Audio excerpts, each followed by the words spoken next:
इस वक्त इस्लामी मुल्कों के अंदर एक ज्वालामुखी सुलग रही है। गुस्सा इजराइल के खिलाफ भी है और कहीं ना कहीं नाराजगी ईरान और तुर्की जैसे देशों के खिलाफ भी है। खासकर ईरान को लेकर यह कहा जा रहा है कि हमास को जंग में झोंककर वो खुद पीछे हट गया है। ये ईरान का वो धोखा है जिसने अल शिफा ही नहीं, गाजा के तमाम अखबारों को भी रुला दिया है।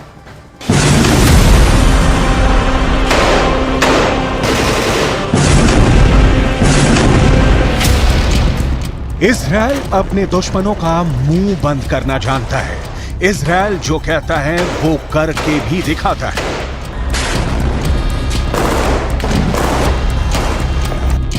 इजराइल ने कुछ ऐसी तस्वीर पूरी दुनिया के सामने रखी है जिसने अरब मुल्कों और फिलिस्तीन के करोड़ों समर्थकों के लिए बड़ी मुसीबत पैदा कर दी है। जमीन पर इजराइल की एयरफोर्स बमबार्डिंग कर रही है और दुनिया भर के अखबार में भी वही छप रहा है जो इजराइल की सेना चाह रही है।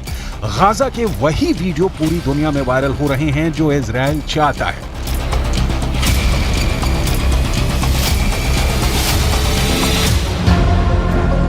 इजराइल पिछले एक हफ्ते से लगातार न सिर्फ पूरी दुनिया की मीडिया के अंदर बल्कि फिलिस्तीन की मीडिया के अंदर भी अपने एजेंडा को सेट करने में कामयाब रहा है। और इजराइल इसलिए कामयाब हो रहा है क्योंकि वो अपने हर बयान के साथ सबूत भी पेश कर रहा है। और ये ऐसी एक तस्वीर है जिसने इजराइल का विरोध कर रहे हर एक शख्स की रातों की नींद हराम कर दी है। युद्ध में जंग की एक एक तस्वीर की कीमत क्या होती है, ये इजराइल से ज्यादा शायद कोई नहीं समझता होगा। इजराइल ने यह दावा तो बहुत पहले ही कर दिया था कि अल शिफा अस्पताल के नीचे हमास का हेडक्वार्टर है।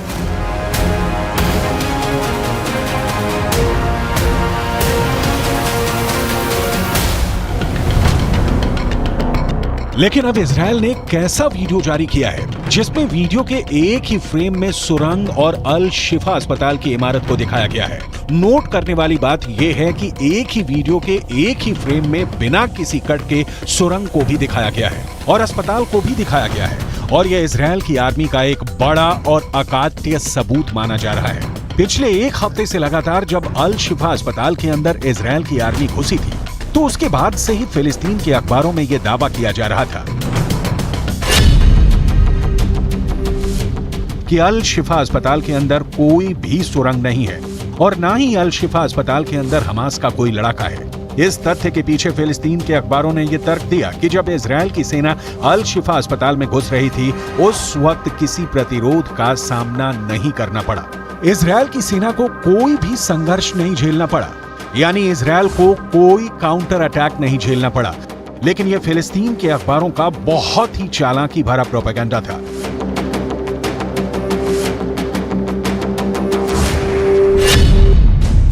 क्योंकि यह पहले से तय था कि अगर अल शिफा अस्पताल के नीचे हमास का हेडक्वार्टर है तो जाहिर सी बात है उसकी सुरंग अस्पताल के अंदर नहीं होगी बल्कि उसकी सुरंग अस्पताल के आसपास के इलाके में होगी। इन आसपास के इलाकों में जो सुरंगें होंगी वही सुरंगें जमीन के नीचे से अल शिफा अस्पताल के अंडरग्राउंड हेडक्वार्टर में जाती होंगी।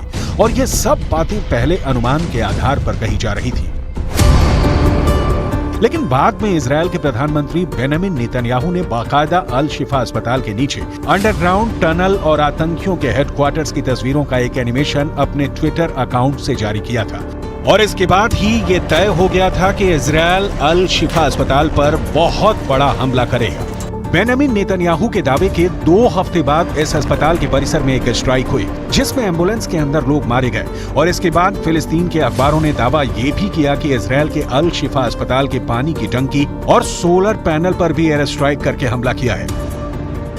लेकिन यह बात शायद किसी ने सोची भी नहीं होगी कि इजराइल के डिफेंस फोर्स के मुख्य प्रवक्ता जोनाथन कार्निकस, जो कि अक्सर अपने आर्मी बंकर या फिर एसी कमरों से ऑनलाइन प्रेस कॉन्फ्रेंस करते हैं, अचानक गाजा पट्टी की गाजा सिटी के अंदर अल शिफा अस्पताल में पहुंच जाएंगे और वहां अस्पताल के अंदर एमआरआई करने वाली मशीनों तक पहुंचकर हथियारों का पता लगाएंगे और दुनिया को यह दिखाएंगे कि अल शिफा अस्पताल के अंदर से हथियार बरामद हुए हैं। युद्ध में प्रोपेगेंडा का इस्तेमाल कितने सटीक अंदाज में किया जा सकता है, इसकी बहुत बड़ी मिसाल इजराइल ने पेश कर दी है।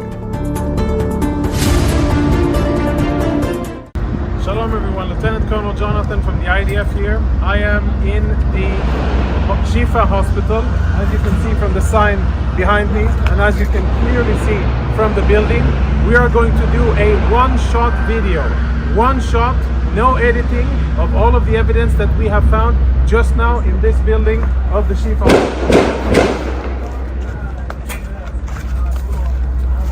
This is where patients come in order to get MRI services. We'll proceed into a more secluded area. And the lighting here is out, so we're using flashlights. We're now, as you can see, in an MRI room. I don't know when this was used the last time.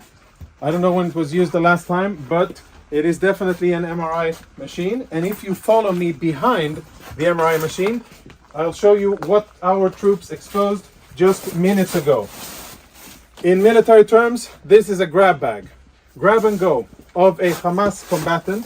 And if you zoom in and we get some light over here, what you'll be able to see is military equipment. There is an AK-47, there are cartridges, ammo, there are grenades in here, of course uniform, and all of this was hidden very conveniently, secretly behind the MRI machine. On the other side, we found a backpack with what appears to be very important intelligence, including a laptop. अल शिफा अस्पताल में मिले हथियार को लेकर दो तरह की खबरें चल रही है। एक खबर में आईडीएफ की तरफ से यह बताया गया कि एमआरआई मशीन के पीछे हथियार मिले हैं, और दूसरी खबर यह चल रही है कि वहां एक गाड़ी में भी हथियार मिला है। कई इंटरनेशनल न्यूज एजेंसियों ने अल शिफा अस्पताल और अस्पताल के बाहर दिख रही सुरंग की तस्वीर तो जारी कर दी है, लेकिन उन्होंने इन तस्वीरों की पुष्टि नहीं की है। हालांकि अगर सुरंग के वीडियो को देखें तो ये साफ नजर आता है कि गहराई में जा रहे एक जमीनी ढांचे का प्रवेश द्वार है, और इस प्रवेश द्वार के आसपास जिस तरह की खुदाई हुई है, जिस तरह की मिट्टी नजर आ रही है, उससे साफ पता लगता है कि यहाँ पर युद्ध के दौरान कुछ एक्शन लिया गया है। इजरायल डिफेंस फोर्स के प्रवक्ता डेनियल हगरी ने वीडियो प्रूफ के साथ एक छोटा सा बयान जारी किया है कि अल शिफा अस्पताल के नीचे हमास का हेडक्वार्टर है। צה"ל מצאו היום פיר תת-קרקעי בבית החולים שיפה, וכעת כוחות הנדסה חושפים את התשתית במקום. כמו כן, איתרנו בבית החולים רכב חמאס שהוכן לטבח ב7 באוקטובר ולא יצא לדרך, ובו אמצעי... अल शिफा के अंदर करीब 700 बेड हैं और यहाँ पर काम करने वाले कर्मचारियों की संख्या करीब 4,500 है। ये गाजा सिटी का नहीं बल्कि पूरे गाजा पट्टी का सबसे बड़ा अस्पताल माना जाता है, और ये हो सकता है कि हमास ने इसलिए इस अस्पताल को अपना हेडक्वार्टर चुना हो क्योंकि कई अंतर्राष्ट्रीय संधियों की वजह से युद्ध के दौरान पर अस्पताल पर हमला नहीं किया जा सकता है। जब इजराइल की सेना अल शिफा अस्पताल के अंदर घुसी थी, तब इजराइल के सैनिक अस्पताल के सभी विभागों की जांच के लिए अल शिफा अस्पताल के अंदर घुस रहे थे। फिलिस्तीन के अखबारों ने तब यह आरोप लगाया था कि इजराइल की सेना इस दौरान प्रसूति कक्ष के भीतर भी घुस गई, जहां पर बच्चों की डिलीवरी कराई जाती है। दावा तो यहां तक भी किया गया है कि इजरायल के सैनिक अल शिफा अस्पताल के आपातकालीन विभाग में भी घुस गए थे। ये सारी जद्दोजहद इजरायल के सैनिक इसलिए कर रहे थे क्योंकि उनको एक ऐसी सुरंग की तलाश थी जिसको दिखा करके वो पूरी दुनिया को ये दिखा सकता था कि वो अस्पताल पर हमला करने के बाद भी नैतिक रूप से एकदम सही है, क्योंकि ये हमास है जो कि अस्पताल को और मानव ढाल का इस्तेमाल करके आतंकवादी हमले कर रहा था। हालांकि हमास ने इजरायल के सारे दावों को सिरे से खारिज कर दिया है, लेकिन इजरायल जिस तरह से अपने हर बयान के पीछे एक वीडियो प्रूफ दे रहा है, उसकी वजह से हमास का प्रोपेगेंडा पूरी तरह से फेल साबित हो रहा है। करीब 2 हफ्ते पहले इजरायल ने वेस्ट बैंक के जेनिन इलाके पर एक मस्जिद के अंदर बड़ा हमला किया था। पहले इजरायल ने दावा किया कि इस मस्जिद के अंदर भी हमास का हेडक्वार्टर चल रहा है। इजरायल ने पहले मस्जिद पर बड़ा हमला किया, मस्जिद को तबाह कर दिया, और जब इजरायल का विरोध शुरू हुआ तो इजरायल ने इस मस्जिद कैंपस के अंदर एक अंडरग्राउंड सुरंग की तस्वीर जारी कर अपने सभी विरोधियों का मुंह बंद कर दिया। बिल्कुल ठीक यही स्ट्रेटजी इजरायल ने अल शिफा अस्पताल के मामले में भी इस्तेमाल की है, और उसकी ये रणनीति कामयाब भी होती नजर आ रही है।